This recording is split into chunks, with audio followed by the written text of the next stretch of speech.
Hi, I'm Jaime Williams, and this is my 9th year as a Cobb County educator. I am so happy to be a part of this district, and I'm thrilled that I've taught in high school and in the middle school setting.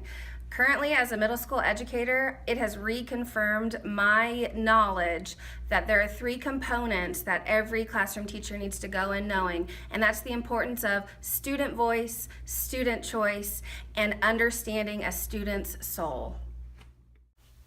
I pursued the calling of English education 9 years ago, but not simply because of the subject matter. I'm a teacher because of my passion for people. While I do love a light bulb moment, a well-written text, and a debatable topic, it's the positive impact I hope to make on humanity that gets me out of bed in the morning.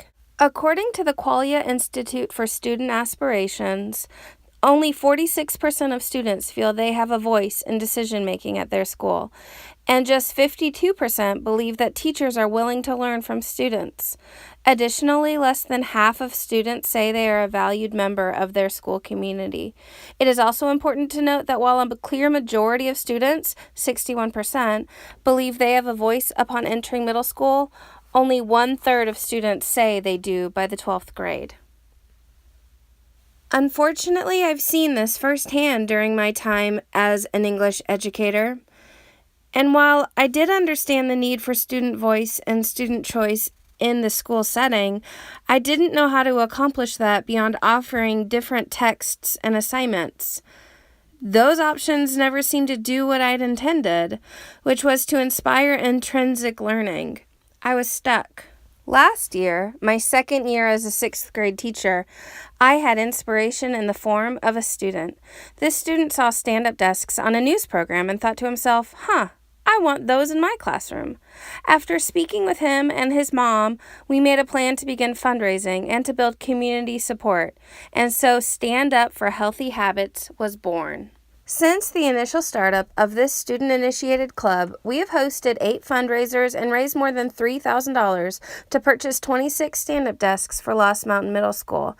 But what impresses me most about the impact of Stand Up for Healthy Habits is not the money or the desks. It's watching my students work hard on something that they care about. Our club has grown from 5 core members to 40 members, and this is thanks to their enthusiasm, their creation, and their dedication. These students have created a website, a commercial, and they create posters and flyers each week. My classroom is fortunate in that we were given balance boards, bouncy bands, desk cycles, and wobble stools, which have given students a plethora of options on which to sit. When I started this year with flexible seating, it was a bit unnerving. I allowed students to choose their seats each Monday so that they could find the best fit for their learning style. At first, this was difficult for them. I personally had a hard time remembering who sat where, which caused struggles with attendance. I also had some groups of students who continued to sit by friends instead of sitting according to learning preference. But after 6 weeks of perseverance, my expectations were met with a completely organic moment of silent writing. It was so organic, in fact, that I grabbed my phone to take a video.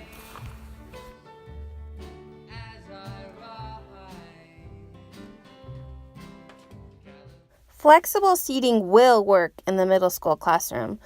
Since the bumpy start, I've seen only good things come from flexible seating. I recently asked my students to tell me what they like about this classroom, and they shared things like, "Something I really enjoy about this class is how fidgeting is okay because there are objects that will help.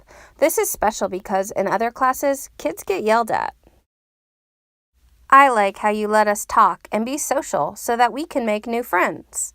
I like the freedom to be creative in this class."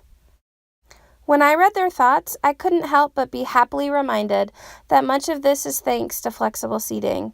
Movement options in the classroom have allowed me to give my students a voice that they didn't have before. Flexible seating gives students the freedom to collaborate and create, and it also reinforces the idea that we are teaching the whole of every child, not just parts of a curriculum model. I hope that you'll be inspired to take a moment to listen to what your students need, to offer them seating choices, and to get to know each child in your room for the wonderful individual he or she is. We will work together in Cobb County to reach the goal of seeing students not just for who they are, but for who they can be. Thank you.